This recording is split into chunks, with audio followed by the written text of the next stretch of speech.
been over 8 years since we've been able to control the Blue Bomber. Mega Man 11 is Capcom's first Mega Man game since the original creator, KJ Inafune, left the series. The franchise was picked up and directed by Koji Oda, who's been at Capcom for 25 years, and finally got the gears turning for Mega Man once again. Mega Man 11's controls feel tight and responsive, and controlling the Blue Bomber again after many years feels as nostalgic as ever. Every jump, shoot, and slide feels as it should. Just like in Mega Man 7, Mega Man 8, and Mega Man in Base, he can charge his buster and perform slides. The charge shot feels powerful, and the slide gives us more mobility options, preventing the game from feeling sluggish. Mega Man 11 feels like classic Mega Man, but with a graphical and mechanical upgrade. Aside from the double gear system, which I will get into much more later, some extra mechanics that were introduced is the charge shot now stuns some armored enemies for a second, allowing you to follow up with uncharged Mega Buster shots. In previous games, you needed to wait for an opportunity to shoot the enemy when their guards were down. New mechanics and graphical updates aside, the game is going to evoke feelings of nostalgia for old fans and introduce newcomers to 30 years of Mega Man for the first time.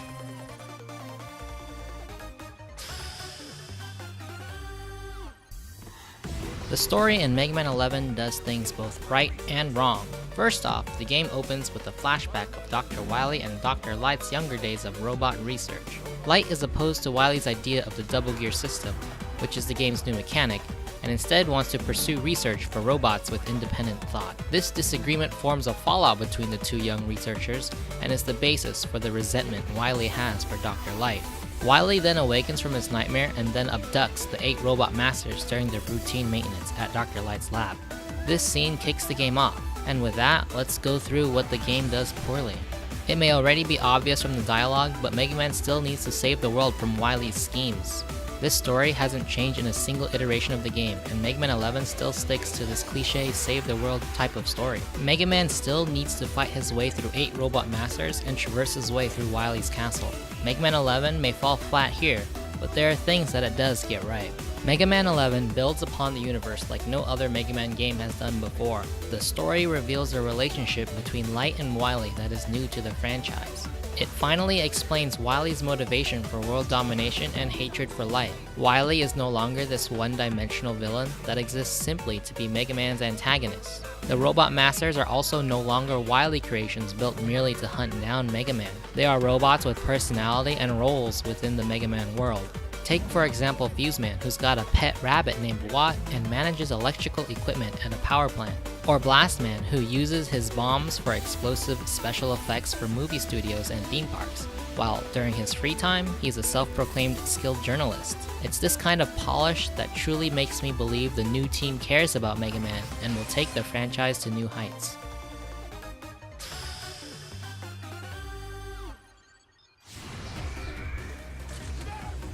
The double gear system is a new mechanic for the series that introduces the speed gear and the power gear.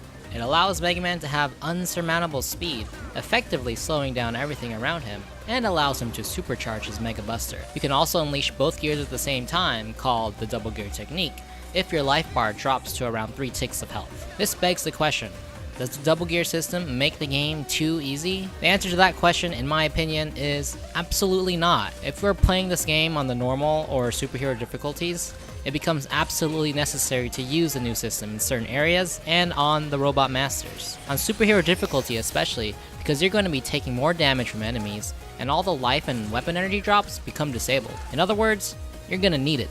Admittedly, on my first playthrough, I did not use the double gear system as much as I should have, not because it's a bad system, but because I've been used to playing Mega Man without these abilities. The power gear system makes Mega Man 11 play similar to the Mega Man X games because it allows Mega Man to use a charged up version of his special weapons. Also like the Mega Man X series, we can get a air dash or ground dash after obtaining Impact Man's weapon. The weapons also visually change up Mega Man's buster and headgear, taking a page straight out of the Mega Man Battle Network series. It really feels like the team took bits and pieces from all of the Mega Man games and merged it into Mega Man 11.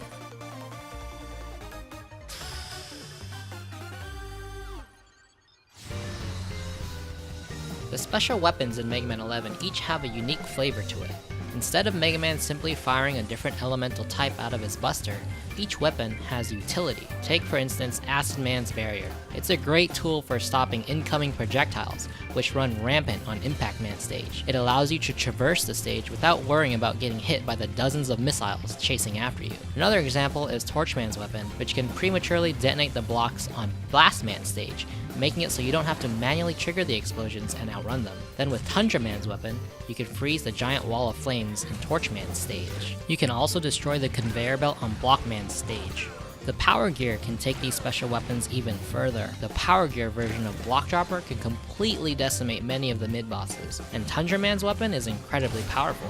When powered up, this weapon destroys literally everything on the screen. Of course, I believe the team took this into account and appropriately combats it, because it uses a ton of weapon energy. Finding each of the special weapon's strengths for each stage and boss was a lot of fun, and giving each weapon a unique function complements the platforming, effectively giving players different options to complete a stage or simply making it easier.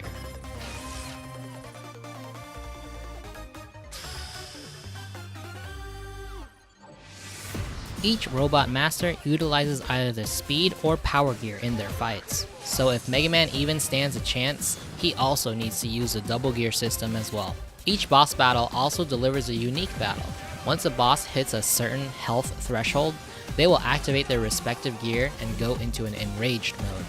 Take for example Fuse Man's activation. The course of his battle completely changes once he activates his gear. He begins to zip around the entire screen, making it real difficult to get a solid hit on him. Take also Torchman's activation of the power gear. He goes Super Saiyan and becomes immune to all of your regular buster shots. You'll have to wait the activation out and dodge his attacks before you can go on the offensive again. When the bosses activate their gear, it more often than not forces you to activate your own gears to make these phases easier. These phases make the boss battles more fun and challenging.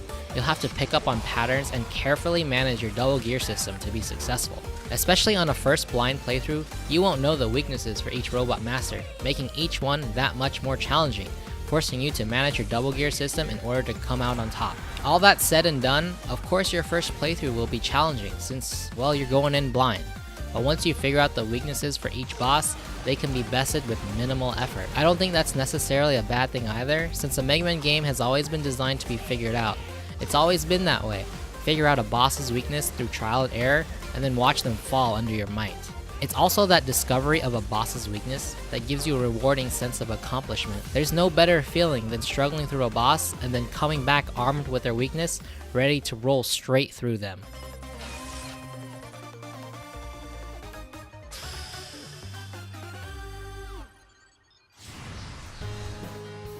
The game's art style is completely new to the series, and I 100% welcome this 2.5D, colorful, cartoony art style. I don't know how to describe it, but the art just feels Mega Man. It's not too realistic, and it's not retro. It just fits. Each stage has great detail, unique enemies, Mega Man has some extra details, and the Robot Masters look superbly awesome. Additionally, the music in Mega Man 11 is absolutely top tier amazing, and it's one of my favorite Mega Man soundtracks in a very long time. I didn't like it initially, but after giving it some time, it's become one of my favorites. There are a couple definite standout tracks like Acid Man and Impact Man stage, and there are even instrumental remixes to every stage, which is just a cherry on top of an already great soundtrack. So big props to composer Marika Suzuki. The art style doesn't try to get too complicated, and is a great update to the franchise after 8 years of waiting.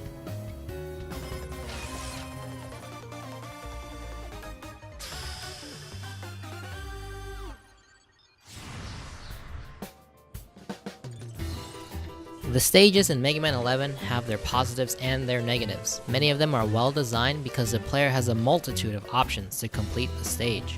Players have the option to use their Mega Buster the entire playthrough, or they can utilize each of the special weapons to clear difficult rooms. Each stage has a handful of rooms that are difficult to platform, which require strategic thought or trial and error depending on your skill level. For example, there's an elevator room on Impact Man stage that is dangerously difficult to do with only a Mega Buster, but with an acid barrier, the room becomes much easier. You can pop the barrier and coast your way through the projectiles. On a first playthrough, it's clear that many rooms are designed with the speed gear in mind because it makes the timing for jumps a little bit easier. With some practice, however, those rooms can be cleared without the speed gear. The stages are designed in such a way that they will take some learning for them to go smoothly, but they're still entirely possible on a first run if you use the options available to you and do some careful planning. In other words, the stages in Mega Man 11 are designed to be fun and challenging.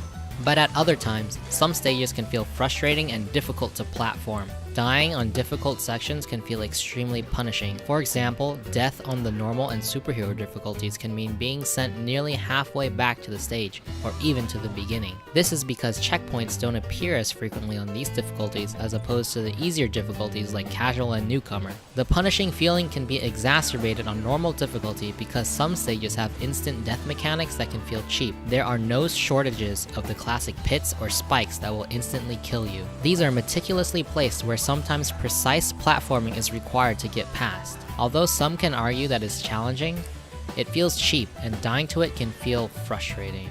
Additionally, these stages are longer than your average Mega Man game, so the feeling of progressing through a stage can instantly disappear upon death. On Torchman's stage, there's a flaming wall that chases you. If it touches you, you will instantly die. The room requires precise platforming, and if you forget to use your speed gear, dying to that flame wall can feel incredibly cheap. On the other hand, one stage in particular had unnecessarily difficult platforming sections. That stage is Bounce Man's stage. There are bouncing balls that send you flying everywhere, and carefully placed enemies that make you fall to your death. This example is not necessarily cheap, but I found it to be exceptionally difficult to traverse the first time around. But for the most part, Mega Man 11 stages feel fun and challenging. However, dying can feel a little bit too punishing.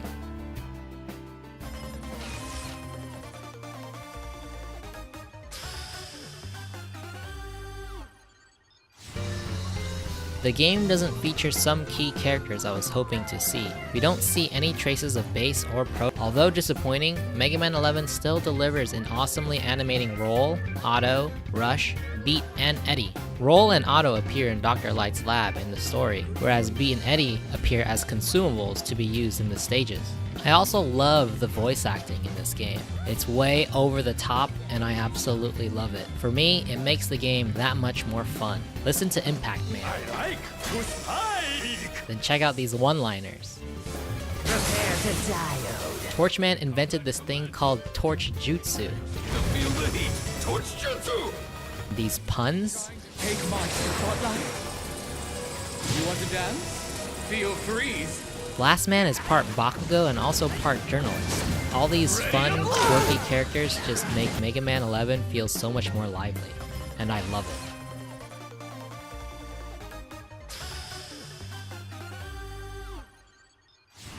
The extra features for Mega Man 11 cater to a very specific audience. The modes here won't be for everyone. They will mostly cater to players that seek high scores and leadership glory. This is because the modes are mostly time attack modes for stages and bosses. There are, however, some unique modes, like the one where the stage is filled with balloons. The player's objective here is to complete the stage by acquiring the blue balloons while avoiding the red. Although interesting, it's not going to be enough to grab the attention of most players. In other words, these modes will feel like they were added just to have more modes. Even though there are lots of options here, the motivation to play these modes are going to be non-existent, aside from hunting personal bests or getting your name up on a leaderboard. On the other hand, for players that love chasing high scores and leaderboard fame, the extra modes can provide nearly infinite replayability. Players can compete with others to finish a stage as quickly as possible, chain enemy kills for more points, or figure out how to complete a stage in the least number of jumps. The extra modes can also help speedrunners tremendously. It allows speedrunners to rerun stages and experiment with all the weapons to figure out the best route. It also allows them to practice boss battles by skipping the stage entirely and go straight into the fight. The modes in Mega Man 11 are very much built to cater to a specific audience, and it provides a lot of replayability for those types of players. However, for many other players, they may never even touch them.